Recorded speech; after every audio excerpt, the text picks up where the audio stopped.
Hi, hello everyone. Today we are going to discuss the very first chapter of CBSE 10th grade, that is real numbers. There is one major concept that everybody have to know here, that is prime factorization. It's very simple. Actually, you have been, I think many of you have learned in your lower standards. Generally, if you know the divisibility rules, if you have good idea on divisibility rules, it will be really easy which number you have to take as a factor while doing the factorization. Okay, yes, let us go to the first question, that is 140. So how to get the product of its prime factors? Okay, so this is the way generally we do. So the last number is 0. If the last number is 0 or even, okay, then it is sure divisible by 2. So start with the 2. 2 sevens are 14, 0. Again the last number is 0, so it will be divisible by 2. 2 threes are 6, 2 fives are 10. Now try with the 3, no. So directly I am going with the 5. 5 sevens are 35. So the factors, the prime factors of 140 are 2 into 2 into 5 into 7. So we can write it as 2 square into 5 into 7. So these 2, 5, 7 are the factors of the number 140. This is the way how we have to do the prime factorization. Let us solve for the next question, that is 156. Yeah. The last number is even, so it can be divisible by 2. 2 sevens are 14, 1 will be here, so it will be 2 eights are 16. 2 threes are 6, there will be 1 here, 2 nines are 18. 2 ones are 2, so in 3 1 will be left here, so it will be 19. So can I do 2 nines are 18? No. So it is not divisible by 2 here. Yes. So let us go with the number 3 now. 3 ones are 3, 3 threes are 9. And 13 is a prime number and it is not divisible by any other number. So the prime factors of 156 are 2 into 2 into 3 into 13. That is 2 square into 3 into 13. Okay. So this is a method that how we have to do the factorization. Yes, let us move to the third one, that is 3, 8, 2, 5. So the last number is 5. You can directly go with 5, but you can try with 3 also, because 3 5s is 15.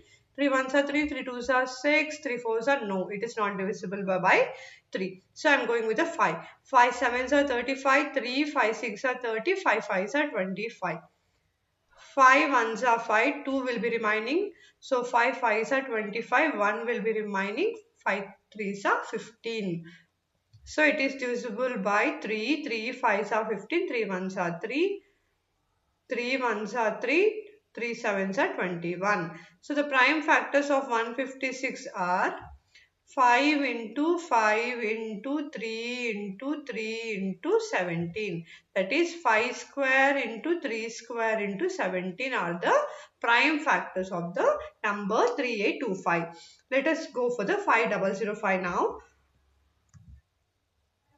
5005. Yes, also go with the number 5 only. 5 ones are 5, 0, 0, 5. 5 ones are 5. And then come on, see any another number will go. I think let's try with the 3. 3 threes are 9. Yes, no. Even 3 is also not divisible. Let us try with the 7. 7 ones are 7. So 3 will be there. Yeah.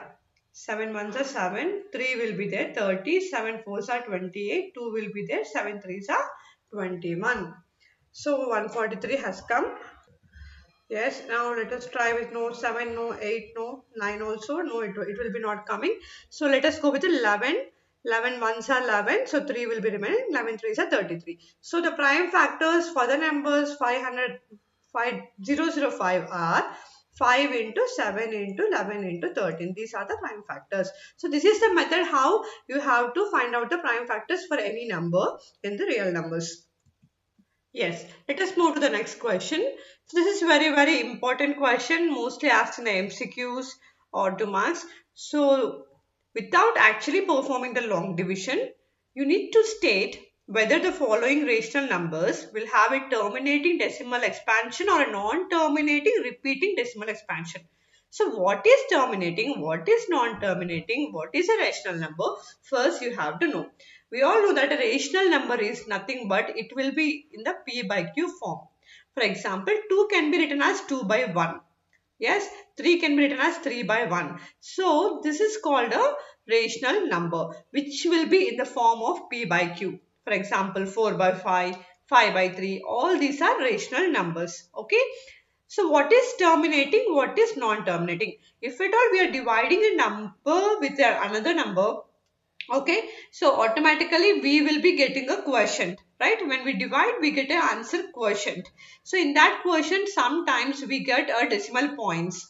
Yeah, so that decimal points, are they stopping or are the numbers after the decimal point are repeating? You have to find out.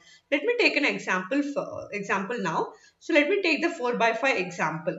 So 5, 4.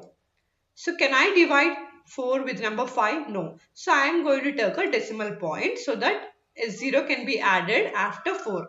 So 5 8s are 40. 40 minus 40 is 0. So here after decimal point a number is being stopped. This is called terminating decimal. Again the number is not being repeated. The 8 has been stopped for one time.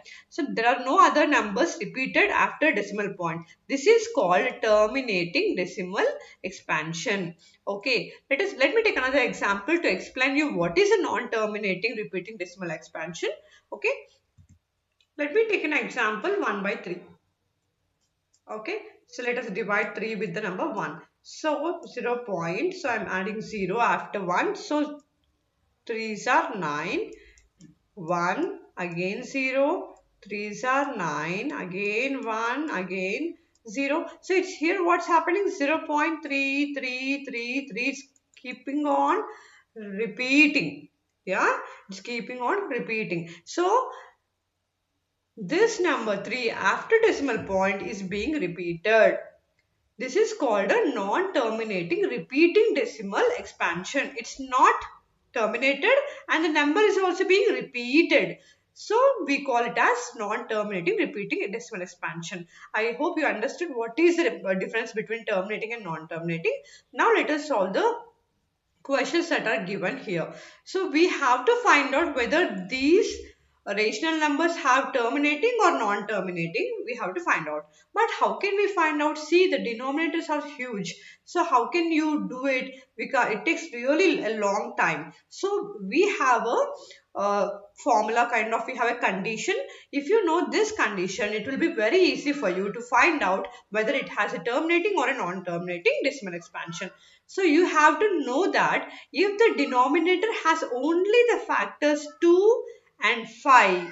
I repeat, if the denominator has only factors 2 and 5 or in the form of 2 power m into 5 power n, then it has a terminating decimal expansion. Okay, if the denominator has factors other than 2 and 5, it has non-terminating. If you just remember these two numbers 2 and 5, if you see in your denominator the numbers 2 and 5, enough.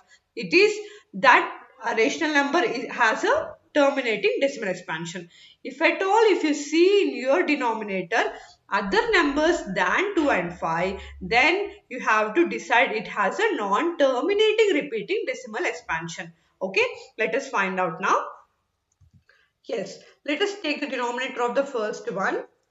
That is 13 by 3125. So let me find out the factors for the 3125 first, so that I can understand whether I can write it in the form of 2 into 5 or not. I'm going directly with the 5 because the last number is 5. 5 6 are 30. 5 2s are 10. 5 5s are 25. 5 1s are 5. 5 2s are 10. 5 5s are 25. 5 2s are 10. 5 5s are 25. Again 5 5s are. So total how many 5s? 1, 2, 3, 4, 5. So I can write 3125 as 5 power 5. So now tell me, do the denominator has 2 into 5 form here? Yes, it has. How? Because I am going to write it as 13 by 2 power 0 into 5 power 5. Yes, 2 power 0 is nothing but 1. We can write in the form of 2 power 0 as well. So, hence the denominator is in the form of 2 power m into 5 power n. We say that this rational number 13 by 3125 has terminating decimal expansion. Okay. And now let us solve the second question and find out what's happening here. Yeah. So the second one is 64 by 455. So first find the prime factors of the denominator. 455.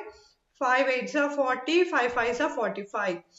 5 1s are 5. 5 7s are 35. So the denominator can be written as 64 divided by 5 square into 17. See, here the denominator is not in the form of 2 power m into 5 power n. It is other than 2. It is 17. Hence, it has a non-terminating repeating decimal expansion.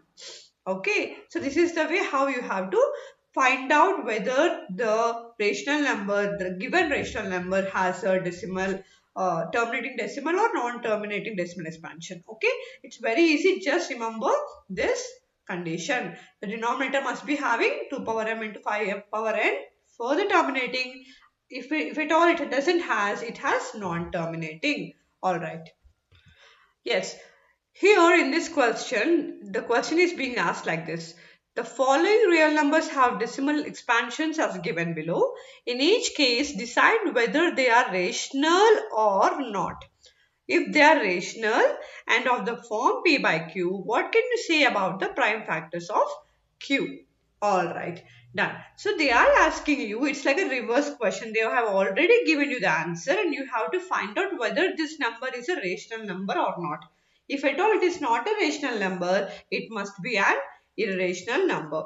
So before going deep dive into this question, I want to explain you what is irrational. Okay, so you know rational means automatically it is a P by Q form. What is irrational? Yes, in rational numbers, just now we learned there will be terminating and also non-terminating. Non-terminating repeating decimal expansion. Non-terminating repeating. These terms can be seen in the rational numbers. Coming to the irrational numbers, here the decimal points will be like non-terminating, non-repeating. Please note it down because very important. Here in the rational numbers, you can see terminating, non-terminating, repeating.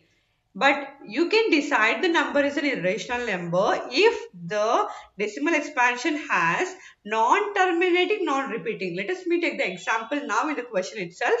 If you see the first question, see here, after the decimal point, the decimal expansion, all these numbers we call it as a decimal expansion. Okay, after the decimal point, the numbers returned, we call it as decimal expansion.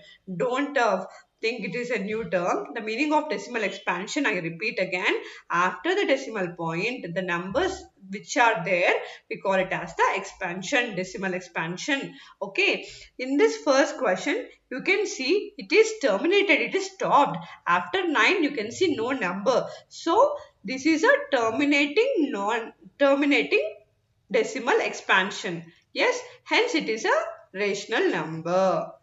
Because it is a rational number, I told you in the previous question that denominator will be in the form of 2 power m into 5 power n.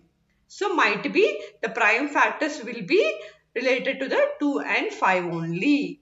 Okay, this is the way how you have to explain the first question. Coming to the second question, here if you see after the decimal point, the number is being repeated. Okay, there is no stop here. See, they've kept the dots. It means the number is being continued. It means it is non-terminating. Non-terminating means it is not stopping. Okay, it is non-terminating. At the same time, if you see the numbers are not being repeated. Okay, here the different numbers are coming. First 0 came, again 1, again 2, again 0. So the numbers are, the same number is not being repeated, but the different numbers are being repeated here. So hence we call it as non-repeating, because the numbers are not being repeated. This number is called as irrational number. Okay, this is not a rational number because after the decimal point it has a non-terminating, non-repeating numbers. We call it as a irrational number. Okay, so I hope you understood the difference between rational and irrational. Mostly these questions might be asked for the MCQ or a 2 marks question. Please watch carefully. Yes, let us see this question. Check whether 6 power n can end with a 0 for any natural number n. See, 6 power n. How can we write this 6? We can write it as 2 3s are 6 or 6 1s are 6. Yeah. So if we do prime factors, we have to do only 2 3s are 6 whole power n. But in the question they're asking, can a 6 power n end with a digit 0? See, for a number, if it is being ended with 0 or 5, it must be divisible by number 5. If the last digit has to be 0 or 5, it must be exactly divisible by the number 5. Okay, so it must be in the form of like 5 power n. Okay, but here you can see there is no 5. We have only 2 and 3 as the factors. You can see there is no factor of 5 over here. Hence, it is said that 6 power n cannot end with digit, cannot end with digit 0. Okay, so you have to see the prime factors. Based on the prime factors only, we can decide whether that particular number is divisible by or not, or ended with a 0 or not. Okay, so I request all the students, if you don't know the divisibility rules, please go through, because you have to know for the number 2, the last digits must be either 0 or even number, and for the number 3 what, for the number 4 is what. Mostly they will be asking only for the numbers 2 and 5. If you know these two, it is enough for this chapter real numbers. And for the numbers 5, the last numbers must be ended with 0 and 5. Then only we can say that that particular number is divisible by this particular number. Okay? Yes. So what is the HCF of the smallest prime number and the smallest composite number? So before explaining this question, I want to explain what is a prime number and what is a composite number. So actually we have learned this in our early standards. Prime number. So prime. So what is a prime? So a number, I'm repeating, a number which is divisible by itself and 1. For example, if I take 2, 2 is divisible by number 1, also by itself. If I take 3, 3 is divisible by number 1 and also by itself. Okay, if I take number 5, 5 is also divisible by another number 1 and itself. So it must be having only 2 factors. In that 2 factors also, one number is number 1 and another number will be itself. These numbers are called prime numbers. Coming to the composite. For example, if I take number 4, 2 2s are 4. So in the 2 table we have 4. 2 is a factor. Okay. 1 is a factor and also 4 itself is a factor. Here we are having more than 2 factors. So the numbers which have more than 2 factors are called as composite numbers. Okay. So I hope you understood what is a prime and composite now. And also let me explain you what is a HCF. HCF is nothing but highest common multiple or factor. So what is the highest common factor? Okay, highest common factor is nothing but when you do a prime factorization of two numbers, you always choose the smallest power. Okay, smallest power of each common factor. Of each common factor. And coming to the LCM, what is the meaning of LCM? I'm just explaining here only. Least common multiple is exactly opposite to the HCF. It is the highest power of each common factor. Okay, so let us see here. They asked us what is the HCF of the smallest prime number. What is the smallest prime number? Just now we discussed. The smallest prime number is equal to 2. What is the smallest composite number? The smallest composite number is number 4, because 2, 3 are the prime numbers. Next it starts with the number 4 only. Now do the prime factorization of each number. So I already explained you in the first question how to do the prime factorization.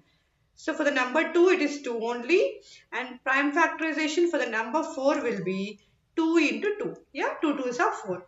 So here to find out the HCF, you have to find the smallest power. What is the smallest power here?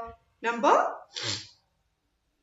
1. That is for the factor 2 only. Yes? Hence, the HCF of the smallest prime and smallest composite is 2. Yes. Let us find out the LCM and HCF of 404 and 96 and verify that HCF into LCM is equal to product of the two given numbers. This is a very important formula. You have to remember this. The product of HCF and LCM is always equal to product of the two given numbers. We have to verify this. Before verifying this, first of all, let us do the prime factorization. Prime factorization for the numbers 404 and 96. 404. So you have to do aside the prime factorization neatly. Start with the number 2. 2 2s are 4. 2 2s are 4. 2 1s are 2. 0 1. And yeah, we don't have any other factors. So I'm going to write here 2 into 2 into 101. Let us find out the prime factorization for 96 now. Let me erase this here. So yeah, 96. So 2 4s are 8, 2 8s are 16, 2 2s are 4, 2 4s are 8, 2 1s are 2, 2 2s are 4, 2 6 are 12, 2 3s are 6. So yeah, how many 2s are there? 1, 2, 3, 4, 5. So 2 power 5 into 3. Here we can write it as 2 square into 101. So what is LCM? I told you LCM is nothing but the where we have to find the highest common power of 404 and 96 is, what is the highest common degree over here? Number 5. Yes, 2 power 5, just write down like that, and the next is, next you have to write the constants like that only. Always don't forget to write the constants which has degree 1. Just write them like that only. Okay, this is the LCM. Now for the HCF of 404 and 96, we learned that it is the smallest power. What is smallest power? 2 square. That is equals to 4. Here you should not write any constants, okay? But in LCM, first write down the highest degree power and also the constants will be continued. In HCF, only the smallest degree number will be written. That will be your answer. Okay, don't get confused between LCM and HCF. I repeat again, while doing LCM and HCF, first do the factorization and then how to compare means LCM means see the highest degree in both the numbers. Here 5 is the highest degree. Write down the 2 power 5, and if any numbers have degree 1, just copy them like that only. But in HCF, always choose the lowest degree and that's it. Okay.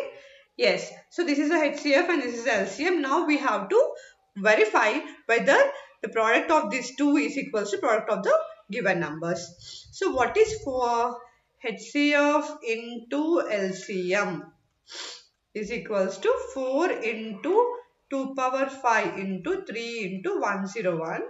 If you multiply all these things, you will get the answer 3, yeah, you will get the answer 38784. Now, see the product of the two given numbers. The product of two numbers, that is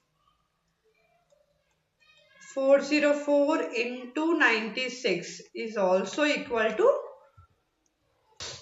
38784.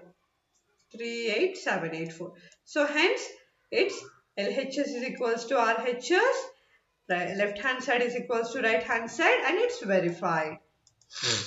Okay, yeah.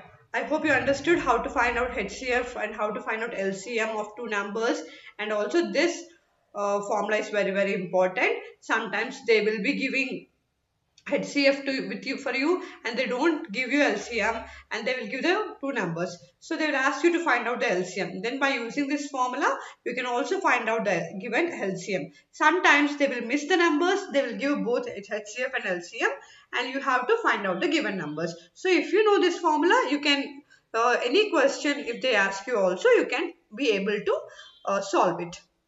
Yes, here we go. Another very for sure question in the 10 CBSE. Every time this questions is not missed most of the times. Okay, so give an example of an irrational number. Prove it is irrational. So might sometimes they will can ask you. They can give you the directly the number, or sometimes they can ask you like this. So I'm going to take a number root 5, an irrational number.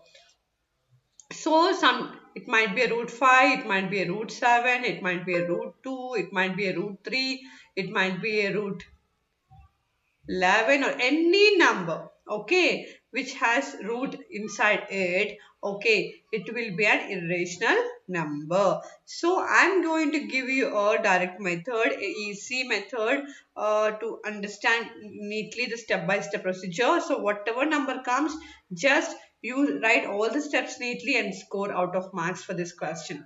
So generally, to prove this number as an irrational number, we choose contradiction method. Okay, we choose contradiction method.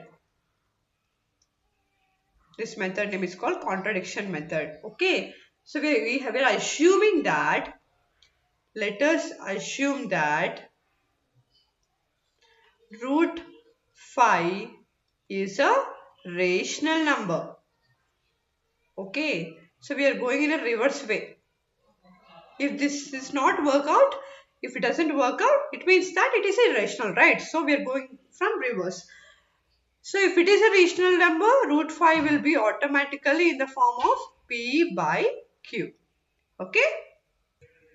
Where we are taking this P and Q are co-primes. Okay? We are assuming that these two numbers are prime numbers. Okay, prime numbers means what? Just now I said that they have only two factors. Okay, done. That is the number 1 and the number itself will be having they will be having this only these two factors. Okay. Now the next step, this is the first step. First write down that we choose contradiction method, and let us assume that root 5 is a rational number and root 5 is equals to P by Q form, where P and Q are co-primes. Okay, so this is a very important point that you have to write down. This is what we are going to prove that it is wrong. If the both P and Q, both numbers are prime, if it is verified and proved as prime, then whatever we are doing, it's all wrong. We have to prove that this P and Q are having more factors. Then only it is said that they are not following this prime rule. Hence, this step is very important. Please don't forget to write this step. Yes, the next step is, so I'm taking this Q here. Root 5 Q is equals to P. I'm going to square on both sides. Square on both sides. Now it will become 5Q square is equals to P square. This is the equation number 1. So here what is happening? This 5, okay, is dividing, this 5 is dividing which number? P square. 5 is dividing P square. Okay? It means that, so what it means?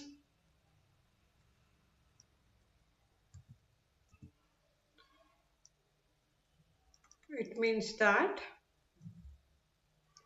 5 also divides P. Yes?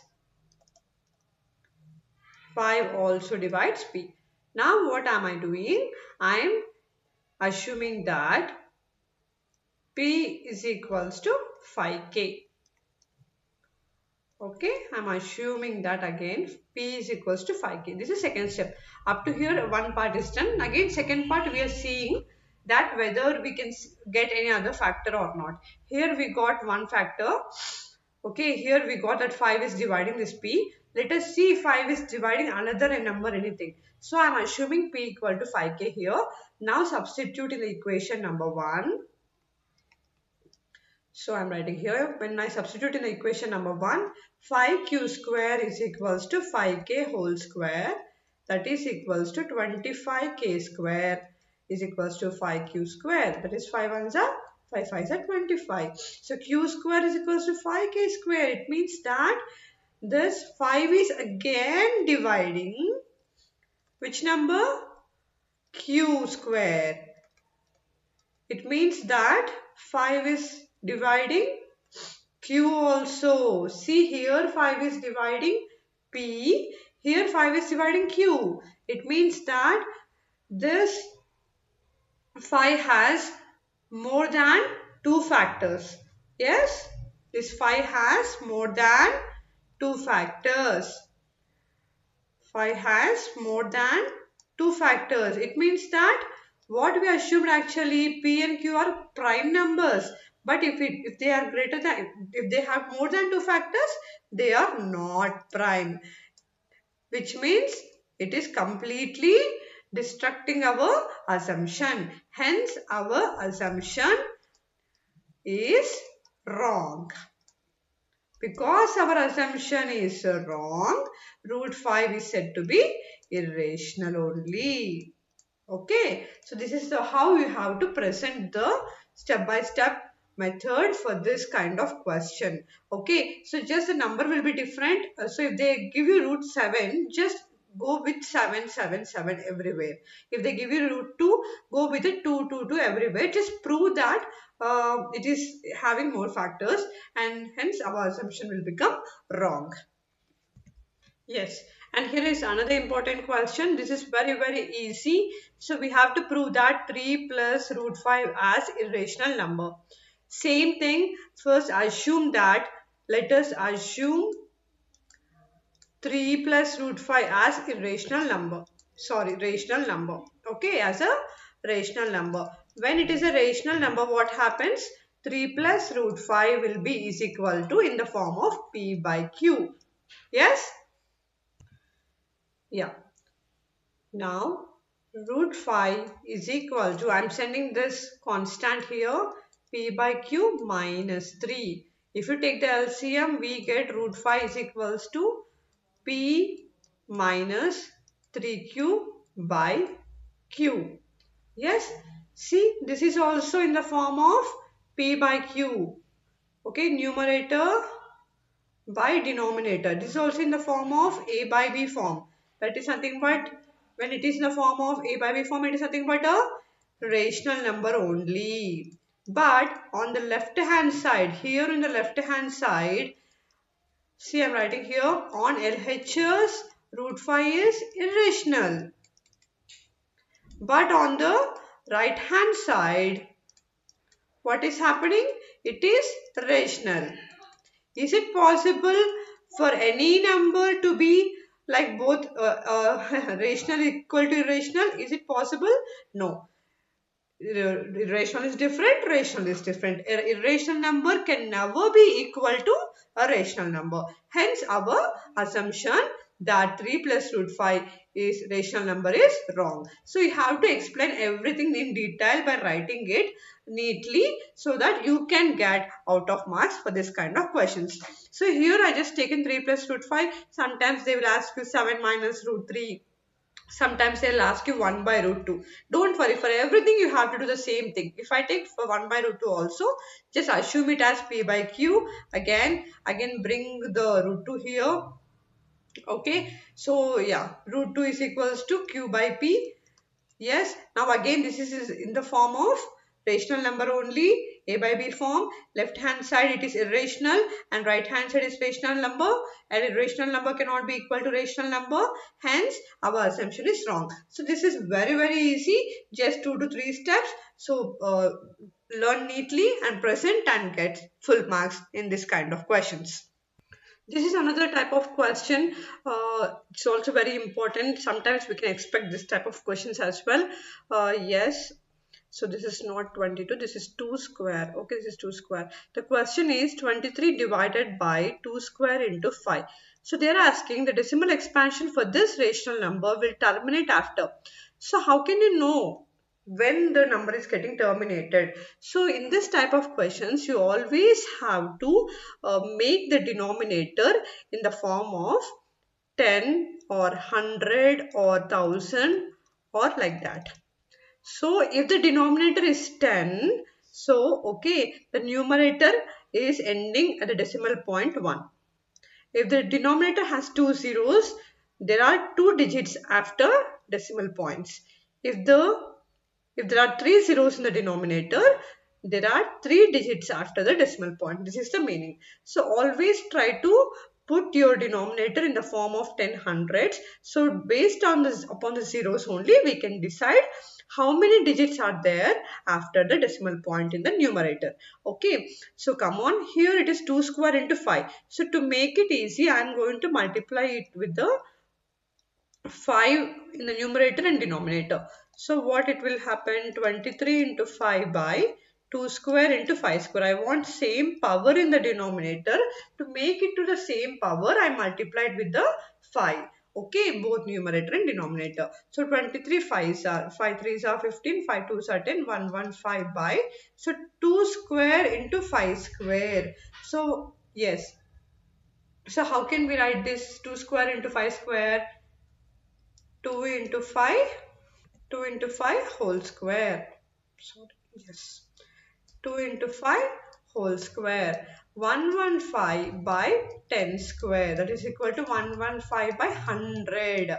If the denominator has 2 zeros, you have to put the decimal point exactly before the 2 digits.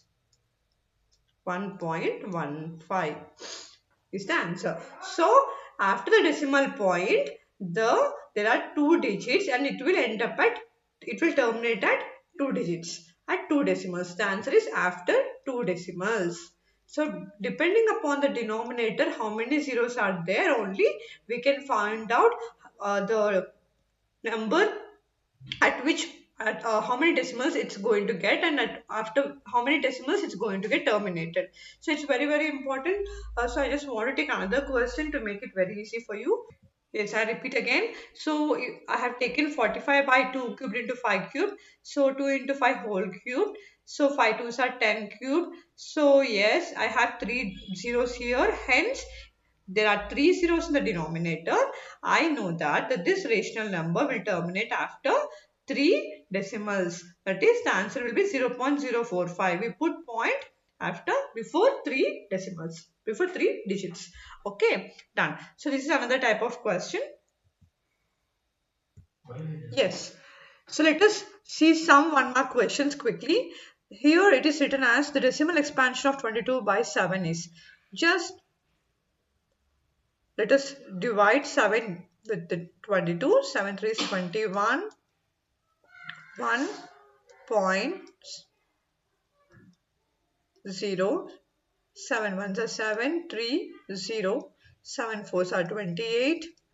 It's 2. Again 0. 7 2s are 14. Again here it comes 6 0. So it's being continued. Yes. So after the decimal point, we are seeing the number is being repeated. Being repeated means it is non-terminating. Okay, it's non-terminating and non-repeating. The number is the meaning of non-repeating is the number is not repeated. The only one number is not repeated. If, for example, 4 is repeated like 4, 4, 4, it is called repeated. But here, different numbers are repeated. Hence, we call them as non-repeating numbers. Okay, it's non-terminating and non-repeating number. Coming to the second question, for some integer n, the odd integer is represented in the form of. So, for example, 1 is the odd. When I add plus 1, it becomes even.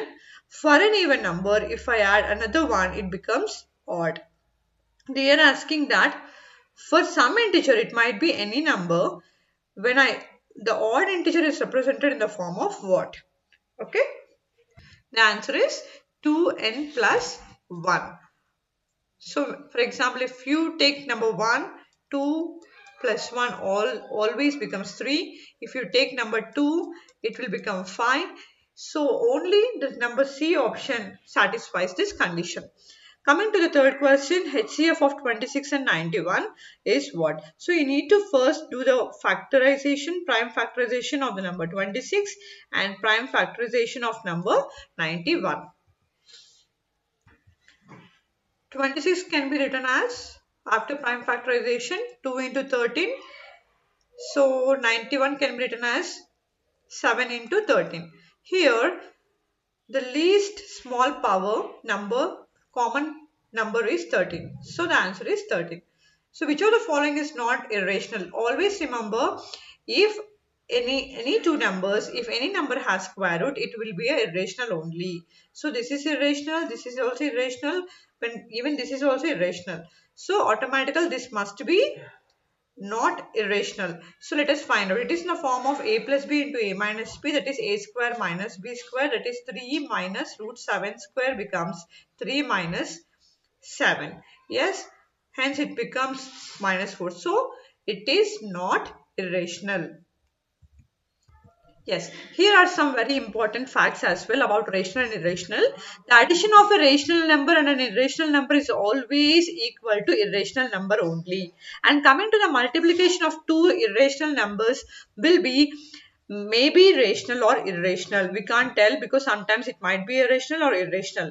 Coming to the sum or difference of two irrational numbers, it will be always irrational only. These are the three major points that you have to remember on rational and irrational numbers.